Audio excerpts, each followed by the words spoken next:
Assalamualaikum warahmatullahi wabarakatuh. Sahabat semua, di era perubahan cepat saat ini, salah satu kunci sukses adalah komunikasi. Sehebat apapun ide dan gagasan Anda, apabila tidak dikomunikasikan, maka hanya akan menjadi ide dan gagasan yang tidak bernilai. Karena memang orang tahu kualitas dan kapabilitas Anda setelah Anda berkomunikasi dengan orang tersebut. Ada sih orang yang tidak pandai berkomunikasi sukses, tetapi itu jumlahnya sangat sedikit. Sebagian besar orang sukses adalah komunikator yang baik. Saya mendampingi banyak leader dari berbagai perusahaan. Semua yang sukses memimpin timnya adalah komunikator handal. Begitu pula bisnis owner yang bisnisnya terus menggurita adalah komunikator hebat. Orang tua yang berhasil mendidik anak-anaknya juga komunikator hebat. Komunikator jempolan. Bahkan playboy dan tukang tipu yang berhasil menipu banyak orang adalah komunikator yang sangat percaya diri. Kali ini saya akan berbagi tips untuk menjadi komunikator yang sukses. Tetapi gunakan untuk kebaikan ya. Bukan untuk memanfaatkan orang lain demi keuntungan Anda semata. Janji? Kalau mau janji saya teruskan nih ya. Oke, kali ini saya akan berbagi tips ini berdasarkan pengalaman saya, pengamatan saya, dan tentu juga rujukan berbagai jurnal, hasil riset dan sebagainya yang saya formulasikan menjadi sesuatu yang sederhana, menjadi sesuatu yang mudah. Nah, apa itu yang pertama? Buatlah kalimat pembuka yang disenangi kawan bicara Anda. Ya, sekali lagi, saya lebih senang menyebut kawan bicara daripada lawan bicara. Kenapa? Karena lawan bicara itu seolah-olah itu musuh kita gitu ya. Maka kita sebut kawan bicara. Secara naluri, orang sangat senang apabila sesuatu yang dibicarakan adalah tentang sesuatu yang disenanginya. Saya sering mempraktekkan ini ya. Salah satunya ketika saya bertemu dengan salah satu direktur perusahaan ternama yang saya tahu dia adalah alumni Universitas Diponegoro atau Undip, dan dia sangat menyintai alma maternya, dia sangat menyintai Undip. Maka saya membuka percakapan dengan pernyataan, ternyata seluruh perguruan tinggi di Indonesia milik Diponegoro ya Bu.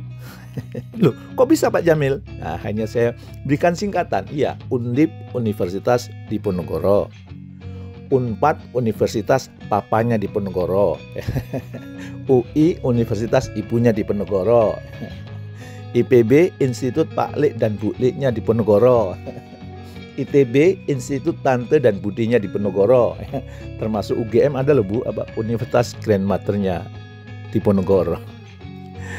Begitu kemudian sang direksi ini ketawa, tertawa, tersenyum, seneng, ya akhirnya deal lah proyek kita ya. Proyek yang kemudian membantu perusahaan itu bertumbuh, dan ya gara-gara percakapan yang sederhana tadi. Dan alhamdulillah kami bisa berkontribusi untuk kemajuan perusahaan tersebut.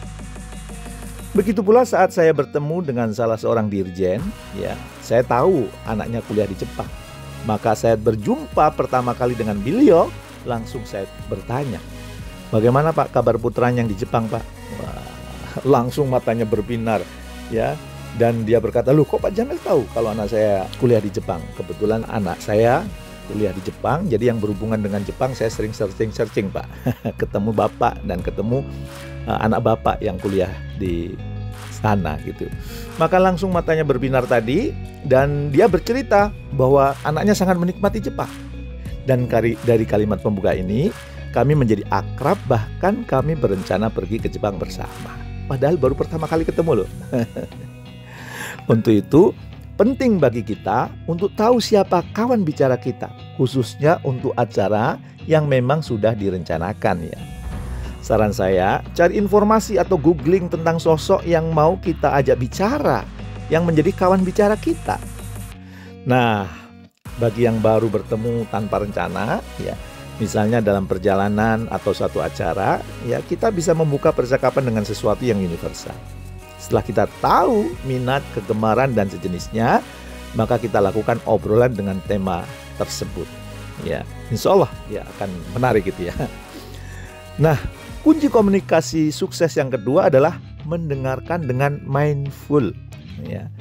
Stephen Covey mengingatkan kemampuan mendengar akan meningkatkan pengaruh.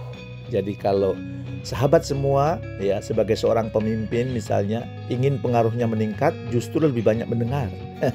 Bukan lebih banyak ngomong, kata Stephen Covey. Sayangnya banyak orang yang merasa sudah mendengarkan padahal pada hakikatnya belum ya. Karena mendengarkan yang bisa meningkatkan pengaruh diri kita adalah mendengarkan yang mindful ya. Apa itu? Hadir penuh, sadar utuh ya. Jadi saat kita mendengarkan, pikiran kita, emosi kita, mata dan hati kita menyatu dengan telinga. Bila mendengarkan hanya menggunakan telinga, itu namanya belum mindful. Apalagi mendengarkan tetapi sambil main HP, sambil nonton TV dan aktivitas lainnya, itu namanya belum mendengarkan secara mindful ya. Itu boleh dikatakan pura-pura mendengarkan. Nah, yang paling menantang adalah seperti yang dikatakan oleh Peter Drucker ya. Apa yang dia katakan? Hal paling penting dalam komunikasi adalah mendengarkan apa yang tidak dikatakan. Nah, itu kan. Jadi kita akan menjadi pendengar yang mindful ya, kalau kemudian kita bisa mendengarkan apa yang tidak dikatakan ya. Kenapa? Karena untuk bisa mendengarkan apa yang tidak dikatakan, kita perlu mindful mendengarnya. Hadir penuh, sadar utuh. Fisik dan emosi kita fokus mendengarkan kawan bicara kita ya. Jadi yang mendengarkan bukan hanya telinga, mata kita melihat mimik wajahnya, melihat bahasa tubuhnya, melihat gerakan tubuh yang lain ya.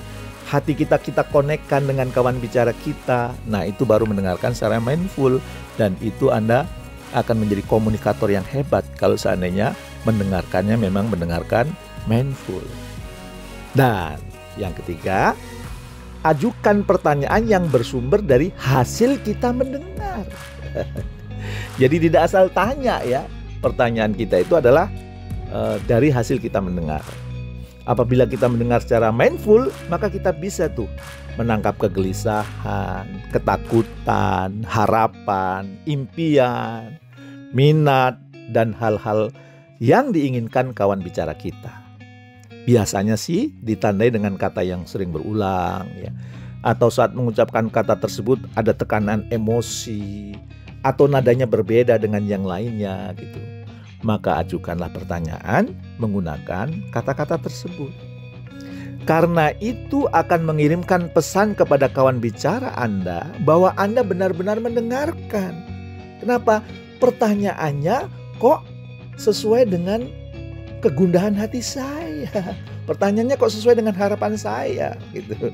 Itu pertanda bahwa Anda care juga, ada empati, dan Anda memang hadir penuh untuk kawan bicara Anda. Itu modal yang luar biasa. Pertanyaan yang bersumber dari hasil mendengarkan itu akan meningkatkan engagement Anda dengan kawan bicara Anda ya. Misalnya, apabila kawan bicara kita sering mengucapkan kata stres, atau saat mengucapkan kata stres dia menarik napas panjang, itu pertanda kata stres penting bagi dia. Maka Anda bisa mengajukan pertanyaan. Oh, kamu sedang stres ya? Apa yang kamu rasakan saat ini? Apa yang membuatmu stres? Dengan skala 1 sampai 10, 1 itu tidak stres, sementara 10 itu stres berat. Kira-kira berapa nilai stresmu? Ya. Dan tentu pertanyaan lain yang mengakomodir stres yang sedang menimpa kawan bicara Anda. Cuman pertanyaan tadi itu tidak langsung ditanya ya. Setelah dijawab, tanya lagi, jawab, tanya lagi gitu ya. Jangan nyerocos. Itu namanya interogasi ya. Apabila ia sudah tenang, jangan lupa ajukan pertanyaan. Apa hal positif yang mau kamu lakukan setelah ini? Supaya move on. Supaya dia tidak terjebak pada stresnya. Tidak terjebak pada masalahnya gitu. Nah, apabila Anda bingung membuat pertanyaan, ingat formula 5W 1H ya, yang ditemukan oleh Rudyard Kipling ya. Apa itu 5W 1H? W yang pertama, what? Apa yang terjadi? W yang kedua, who? Siapa yang terlibat dalam peristiwa ini? Ya. W yang ketiga, why? Mengapa hal ini bisa terjadi? Ya. W yang keempat, when? Kapan peristiwa itu terjadi? Dan W yang kelima, where? Di mana peristiwa itu terjadi? Ada 1H, how? Bagaimana peristiwa itu terjadi? Insya Allah dengan 5W 1H ini Anda bisa memancing banyak pertanyaan-pertanyaan yang didahului dengan apa yang terjadi, siapa yang terlibat, mengapa hal itu terjadi, kapan, di mana, how, bagaimana. Coba nanti dikembangkan dari Rudyard Kipling ini. Rudyard Kipling model namanya ya. Yang keempat, tutup obrolan atau komunikasi dengan sesuatu yang positif. Bisa apresiasi atau doa untuk orang tersebut. Misalnya kita bisa berkata kepada dia ya, saya senang bisa ngobrol dengan Anda. Banyak inspirasi yang bisa saya gunakan untuk menggerakkan tim saya. Nah, misalnya gini ya. Atau doa pendek, sukses mulia untuk Anda. Ya. Atau mungkin semoga bisnis Anda semakin membesar dan lain sebagainya. Jadi ingin semakin sukses? Ya, cobalah perbaiki komunikasi Anda. Ya, tidak perlu repot. Gunakan 4 langkah tersebut di atas. Sudah saya coba dan itu berhasil. Kini giliran Anda. Termasuk giliran Anda membagikan audio ini kepada orang-orang yang Anda harapkan hidupnya semakin sukses. Sehingga orang sukses di sekitar Anda akan semakin banyak dan itu akan menular kepada Anda. Percayalah. Semoga bermanfaat. Terima kasih. Assalamualaikum warahmatullahi wabarakatuh.